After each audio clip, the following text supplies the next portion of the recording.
माझ्या प्राणप्रिय स्वामी भक्तांनो, स्वामी महाराज आपणास कुठे दिसत नाहीत असे पाहून एकनाथ पंढरीनाथास म्हणाले, अरे तू आपला जोडा त्या वेड्यात देऊन टाकलास आणि तो तर दिसेनासा झाला.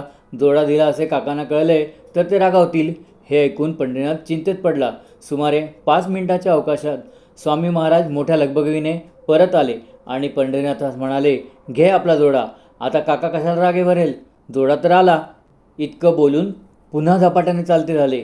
या दोघांस वाटले की हा येथे कुठेतरी आड होता. त्याने आपले बोलणे ऐकून जोडा परत आणून दिला. पंढरीनाथाने जोडा पायात घातला आणि उभता शेताकडे चालते झाले. सोलापूरकडून काही मंडळी अर्ध्या तासाने गावाकडे आली.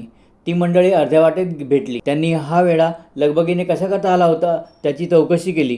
तेव्हा हा वेडा इतक्या थोड्या अवकाशात अर्ध्या कोसाचे पल्ल्यावर असून त्यास आपण बोललेले शब्द कसे कळले हे सर्वांस मोठे आश्चर्य वाटले. त्या दिवशी श्री समर्थ जे गेले ते पुन्हा मंगळवेढ्यास परत आले नाहीत.